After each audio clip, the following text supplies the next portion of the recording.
Hey everyone, welcome to my channel. My name is Allie and today we are going to be talking about my prospective spooky TBR. If you've been watching my channel for a while, you're probably sitting there like, Allie, you always make a TBR for like every season, every single year, and you never really stick to them. And to that I say, yes, you have clocked me, you are absolutely correct. However, the way that I treat my TBRs is, yes, it's perspective. Yes, I want to read all of these books that are on my TBR, but I also kind of use them as almost like a vision board, almost like an aesthetic, like Pinterest board of like, these are the kind of books that I really want to focus on for this season.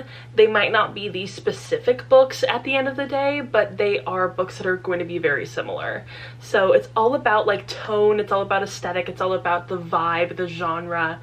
And I feel like this is a pretty good representation of the kinds of books I want to read, but also these are definitely books that I have on my shelves that I am like, I really want to get to them this year, and I'm really excited about all of them.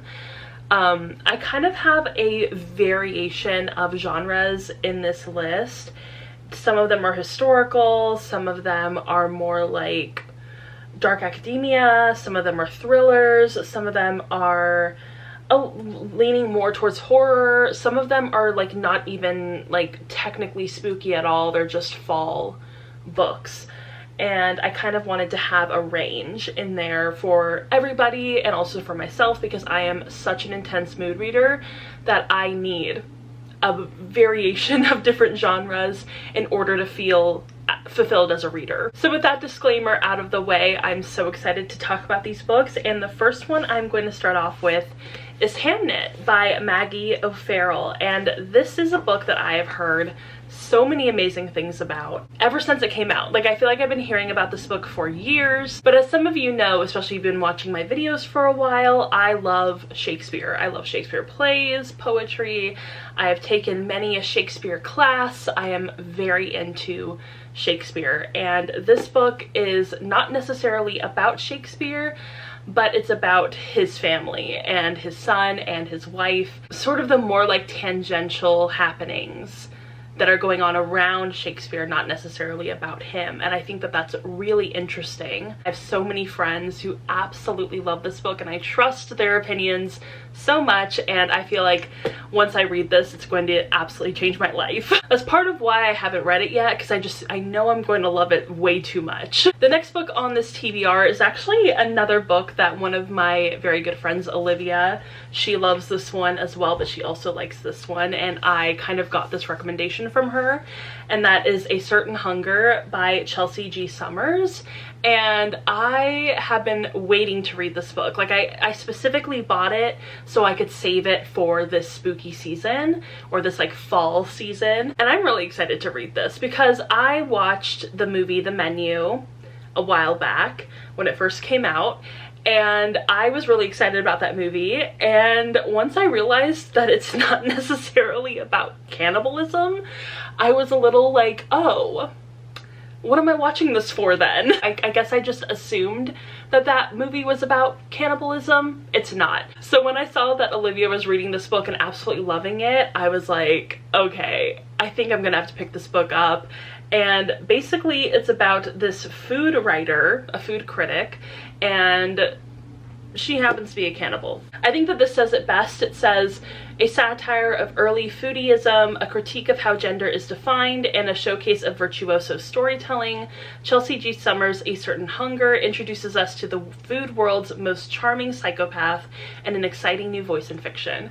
And I think that that just really highlights everything that I am really excited about reading in this book. I love that sort of subgenre, or just like that vibe of certain books where it's like a literary fiction about the worst woman that you've ever seen, that you've ever read about. And I love that. Ever since I read My Year of Rest and Relaxation, I'm just like, I need more of that. Give more of that to me, because I just love it. I love a wholly, truly, deep down in the pit of her gut, unlikable female character.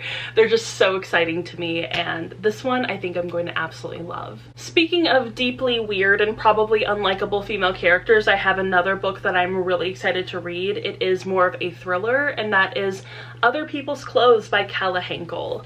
And this one I have really been excited about reading as well. I believe I got this for Christmas from my mom. She got it for me from my Amazon wish list, and I've just been so excited about it ever since. And on the back it says, Berlin, 2009. Two young art students arrive from New York, desperately hoping to reinvent themselves. Renting an apartment from an eccentric crime writer, Zoe and Haley spend their nights twisting through Berlin's club scene and their days hungover. Then inexplicable things start happening in the apartment. Are they being spied on? Suspecting their landlady and using their lives for her next novel, they decide to beat her at her own game, hosting wild parties that quickly gain notoriety. But as events spiral out of control, they begin to wonder whose story they are living and how it will end. And I just think that that sounds so exciting, and it almost kind of reminds me of a book that I read last year, which is called Who is Maud Dixon? And it's not necessarily like the same exact storyline, but it does have to do with an author, and it's a thriller, and I guess maybe they're not like super similar, but they have like these little tiny pieces of each book that are like kind of in the same vein. And I really enjoyed that book. I gave it 4 out of 5 stars, 4.5 stars, I can't remember, but I rated it really high and I absolutely loved it. I think this one will be in that sort of same subgenre of books about authors that are also a thriller. Though I do love books about authors. Like, I have a lot of those on my shelf that I absolutely love, so there we are. The next book I'm really excited to read for this season is one that I've actually put on a few TBRs in the past. I mean, maybe just one, but I definitely wanted to read it last year and I just never got to it, and that is Catherine House by Elizabeth Thomas. And this is a dark academia. It's like one of the quintessential dark academia books out there. I do know that it is pretty divisive. Some people really love it, some people really didn't like it. And I am so excited to see where I'm going to land with this book. On the front cover it says, moody and evocative as a fever dream. Catherine House is the sort of book that wraps itself around your brain, drawing you closer with each hypnotic step. And that just really gets me. That draws me in. That makes me excited to read this book. And I think that it's going to have the vibe that I really appreciate. It's sort of like a gothic horror almost. From my experimentation last year with horror and thriller and like spookier books, I've really found that I love a good gothic horror, or just gothic story in general. Like, I love that. I eat it up. I think it's really fascinating. And I feel like this also gives those vibes. I feel like that's really the heart of the story. It's going to be very gothic inspired, and I think that I'm just going to absolutely love it. Yeah, it says here we go, I was correct. A gothic infused debut of literary suspense set within a secluded elite university and following a dangerously curious, rebellious undergraduate who uncovers a shocking secret about an exclusive circle of students and the dark truth beneath her school's promise of prestige. There we go, it is gothic. I'm really excited about it. I feel like I'm going to be on the team of I absolutely love this book, right? I really hope so. I mean, that's kind of the hope for every book on this TBR, is that I will fall in love with it and it will become a new favorite of all time. The next book is one that I've heard so much about for absolute years. I mean, I haven't heard a lot about it lately, but I just remember from like my earlier days on BookTube around like 2017, 2018, a lot of people read this book and absolutely loved it. Yeah, this one was published in 2017, so I was correct on the date. But this is The Wicker King by Kay Ancrum, and I am just so excited to read this book. I have been eyeballing it on my shelves for the longest time, and I keep telling myself, you're going to read it at some point, you're going to pick it up, you're going to love it. And this cover has always intrigued me. I've always loved just the style, but I'm not really sure why I haven't picked it up yet. I feel like this is a book that I'm really going to love, that's really going to suck me in. And basically it's about these two friends. They're in high school. One is named August and the other is Jack.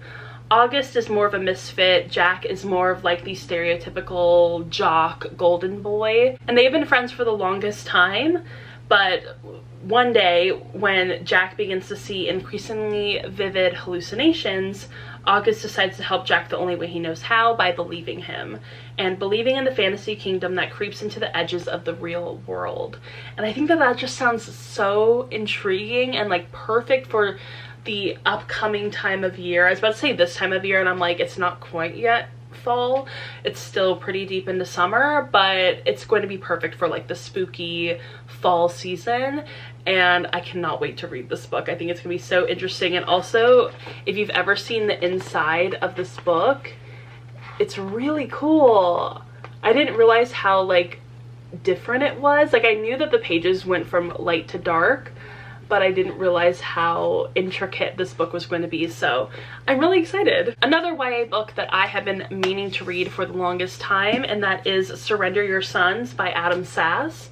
And this one is a thriller that is set in a conversion camp. I think it's gonna be, no pun intended, a little campy, but also very horror filled and very like thriller, and I'm so excited to read this. I know it's a little thick, so I think that's kind of the reason why I haven't really picked it up yet. On the inside flap it says, his SAT scores bombed.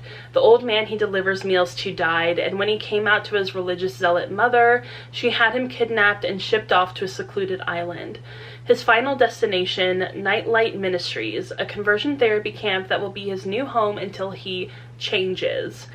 But Connor's troubles are only beginning. At Nightlight, everyone has something to hide, from the campers to the converted staff and cagey camp director. And it quickly becomes clear that no one is safe. Connor plans to escape and bring the other kidnapped teens with him. But first, he's exposing the camp's horrible truths for what they are and taking this place down.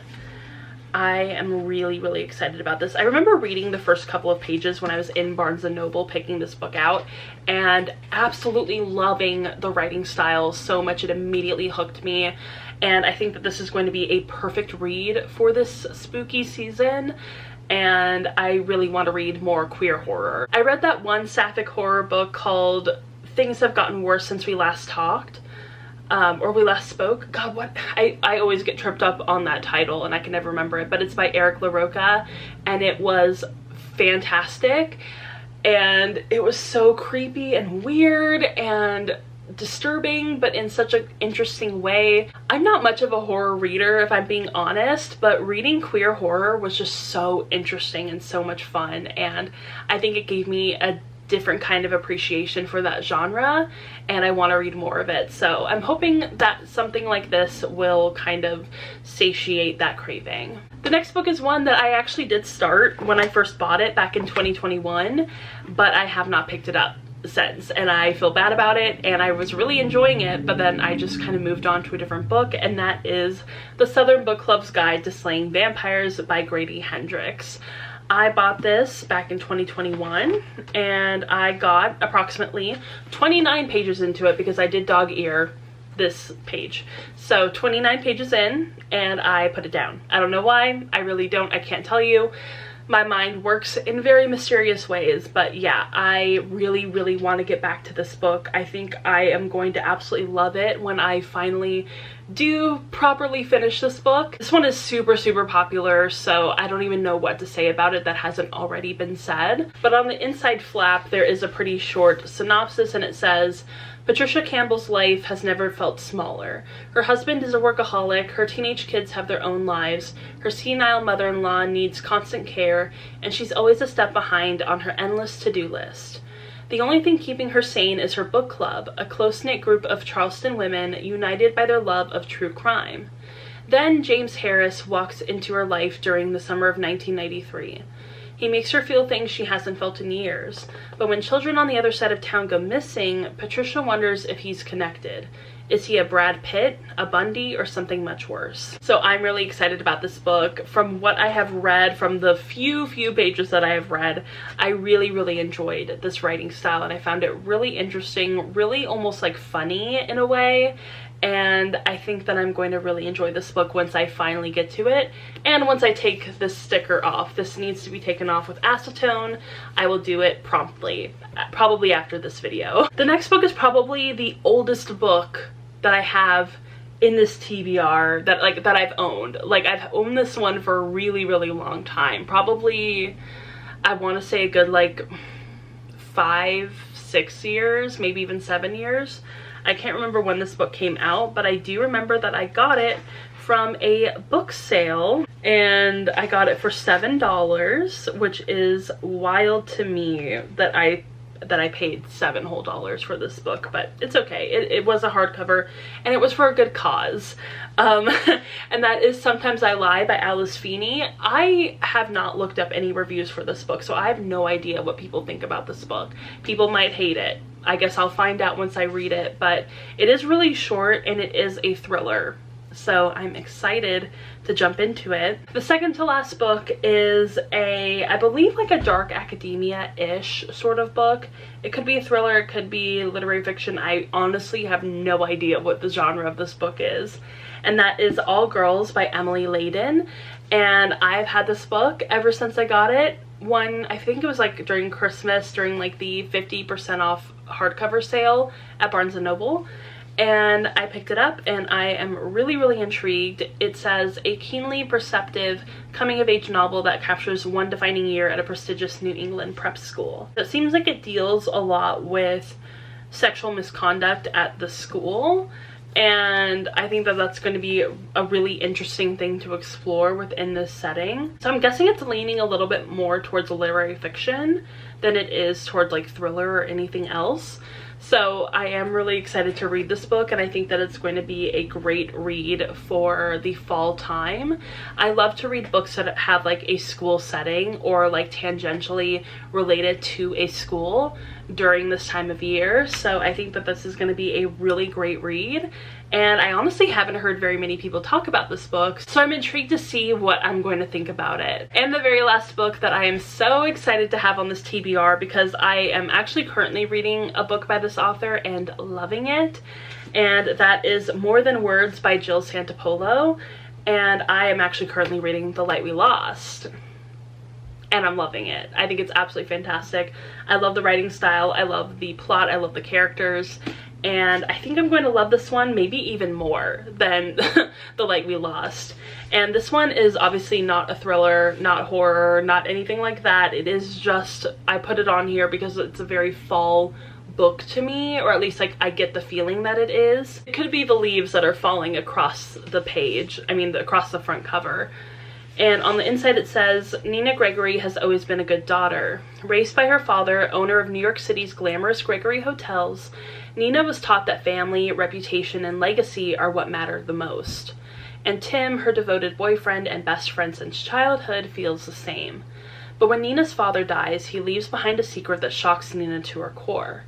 As her world falls apart, Nina begins to see the men in her life, her father, her boyfriend, and unexpectedly her boss, Raphael, in a new light.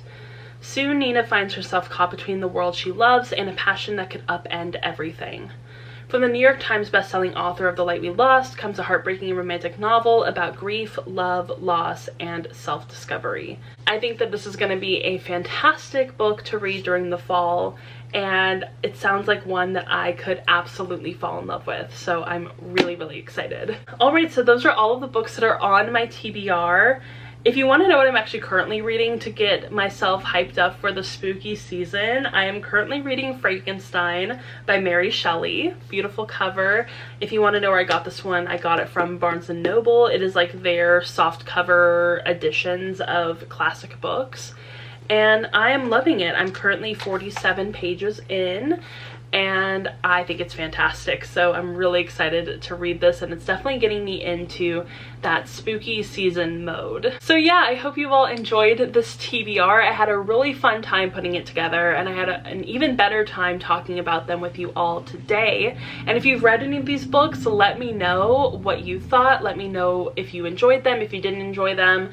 I am open to all opinions. And with all that being said, I hope you all enjoyed this video, and if you did, go ahead and give it a thumbs up and subscribe to my channel. Also, go ahead and follow me on Instagram, Twitter, Goodreads, Storygraph, TikTok, All of the social media links are going to be down below. There's too many to name at this point, and I will see you all in my next video. Bye! Ooh, I thought it'd be me and you. Oh.